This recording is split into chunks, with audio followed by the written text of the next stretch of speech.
جب کسی قبیلے میں کوئی مہمان آتا اور اس کا تعلق خواہ دشمن کے قبیلے سے ہی کیوں نہ ہو، بڑے اتفاق سے اس کا خیر مقدم کرتے اور نہایت خوشی سے مہمان نوازی کے فرائض بجا لاتے، اس کا خیال بھی نہ کرتے کہ وہ دوست یا دشمن ہے۔ یہ خوبی ان میں تمام اوصاف سے زیادہ بڑھی ہوئی تھی۔ ابرش نے سلسلہ کلام جاری رکھتے ہوئے کہا، اے عرب کے مائع ناز فرزندوں، اس کھوپڑی کی طرف دیکھو۔ اس کھوپڑی نے مجھے آئندہ واقعات بتا دیے ہیں۔ دنیا کروٹ لینے والی ہے، ایک انقلاب رونما ہونے والا ہے۔ غور عربوں، کیا تم اپنے خداؤں کی تذلیل گوارا کرو گے؟ ہر طرف سے آوازیں آئیں، کبھی نہیں، ہرگز نہیں، زندگی کے آخری دم تک نہیں۔ ابو لہب کے پیر میں ضرب آ گئی تھی، اسے تکلیف تھی، وہ اچھی طرح کھڑا نہ ہو سکتا تھا۔ حمزہ کے کندھے پر ہاتھ رکھ کر کھڑا تھا۔ اس نے چلا کر کہا، ہم اپنے معبودوں کی تذلیل کرنے والے کا سر توڑ دیں گے۔ ابرش نے کہا، یہی ہونا چاہیے، جن معبودوں کو ہم ہمارے باپ دادا پوجتے رہے ہیں، کیا ہم ایسے ہی بہیس، ایسے ذلیل، ایسے کمینے ہو جائیں گے کہ ان کی تذلیل گوارا کر لیں گے؟ لات و عزا کی قسم، ہرگز نہیں۔ معبود ان حقیقی کے پجاریوں، سنو، آج سے 40 برس پہلے رات کو ایسی ہی چمک اور روشنی دیکھی گئی تھی جیسی آج دیکھی ہے۔ وہ رات نہایت ہولناک تھی۔ اس رات کو ہمارا بڑا معبود دہیل منہ کے بل گر پڑا تھا۔ جب ہم سب نے اٹھا کر اسے قیام کیا تو وہ کھڑا نہ رہ سکا اور پھر گر پڑا۔ ہم نے پھر اسے اٹھا کر کھڑا کیا لیکن وہ پھر بھی کھڑا نہ ہوا اور تیسری مرتبہ بھی گر پڑا۔ یہ واقعہ آپ سب اصحاب کو اچھی طرح یاد ہوگا۔ ابو لہب نے کہا، یاد ہے، اچھی طرح یاد ہے۔ تمام حجاز اور سارے عرب پر اس روز ہیبت چھا گئی تھی۔ اس رات کو آسمان پر بڑی کثرت سے غیر معمولی طور پر ستارے ٹوٹتے ہوئے دیکھے گئے تھے۔ آسمان میں عجیب قسم کی روشنی اور چمک بھی دیکھی گئی تھی۔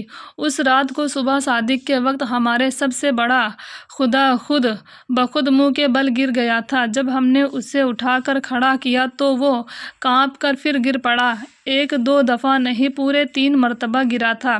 ابرش نے کہا، میرا مقصد اسی واقعے کو یاد دلانا تھا۔ سنو، کو صبح صادق کے وقت وہ ہستی عالم وجود میں آئی جو ہمارے معبود کی تذلیل و اہانت کی علمبرداری ہوگی۔ صرف ایک انسان، نہایت مستقل مزاج اور حلیم انسان اس روز پیدا ہوا۔ آج اس کی عمر پورے 40 سال کی ہو گئی ہے۔ اس کھوپڑی نے مجھے یہ بتایا ہے کہ اب تک وہ انسان گمنام تھا، اب ظاہر ہوگا، بتوں کے خلاف تقریریں کرے گا، بت پرستی سے منع کرے گا، خدا پرستی کی تعلیم دے گا۔ اور رو، خوب دل کر رو، ہماری یہ معبود بھی ہم سے برگشتہ ہو جائیں گے۔ دنیا ان دیکھے خدا کے سامنے جھک جائے گی۔ تمام عرب اس وبا سے متاثر ہوگا۔ کیسا ناقص زمانہ ہوگا۔ ابرش کی آنکھ پر نم ہو گئی۔ مجمع میں سے اکثر لوگ رونے لگے۔ ابو لہب نے کہا، مقدس حبیل کی قسم، میں ہر اس شخص کو قتل کر ڈالوں گا جو ان دیکھے خدا کو سجدہ کرے گا۔ ابرش نے کہا، کاش تم ایسا کر سکتے، مگر یہ کھوپڑی کہتی ہے کہ ایسا نہ کر سکو گے۔ دیکھو گے، اپنی آنکھوں سے اپنے معبود کو تذلیل دیکھو گے۔ حمزہ نے دریافت کیا کہ کیا کوئی تعبیر اس بلا سے بچنے کی بھی ہے یا نہیں؟ ابرش نے جواب دیا ہے، پہلی بات تو یہ کہ آپس کی ویرانیہ مخالفتین چھوڑ دو۔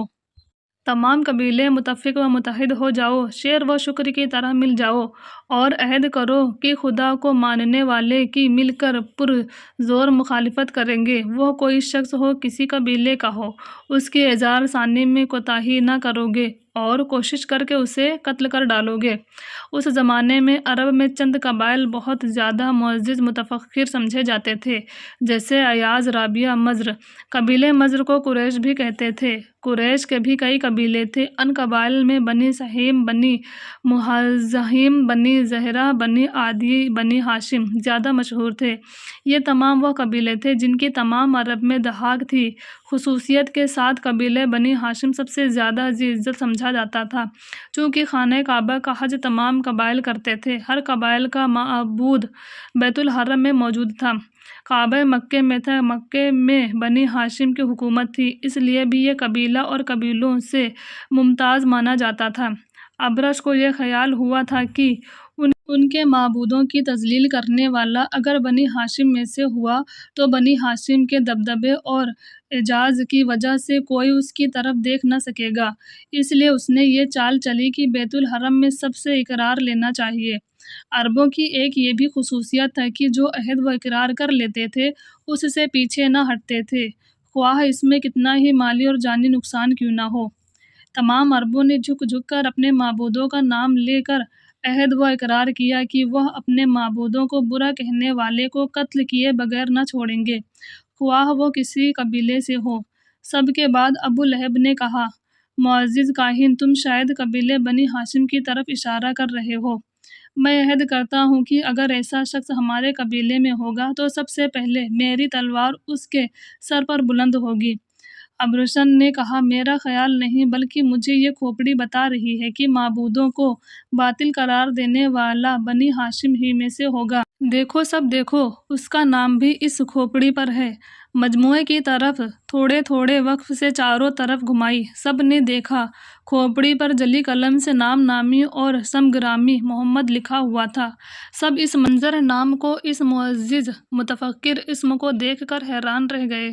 حضرت محمد عبداللہ کے فرزند احبنت عبد المطلب کے پوتے ابو لہب حمزہ عباس اور ابو طالب کے بھتیجے تھے۔ ان حضور صلی اللہ علیہ وسلم 22 اپریل 571 مطابق 9 ربیع الاول عام اتکلد دوشنبہ بعد صبح آفتاب قبل طلوع تولید ہوئے تھے۔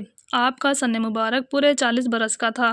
لوگ جانتے تھے اور اچھی طرح جانتے تھے کہ آپ خاموش، متین، متحمل، مستقل مزاج، راستگو، امین دیانت دار تھے۔ بہت کم گفتگو کرتے تھے، اکثر خانے نشین رہتے تھے، کبھی کبھی پہاڑوں پر چلے جاتے تھے، کئی روز وہاں رہتے، لیکن ابھی تک ان کی طرف سے کوئی ایسی بات نہ ہوئی تھی جس سے یہ گمان کیا جا سکتا کہ بتوں کے خلاف آواز اٹھانے والے ہیں۔ آپ کے والد ماجدہ کا انتقال آپ کی پیدائش سے پہلے ہو چکا تھا۔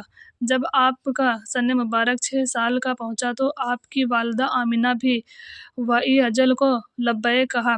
اسی طرح صغیر سنی ہی میں والدہ کی آغوش محبت اور اولاد کی آغوش شفقت کا خاتمہ ہو گیا۔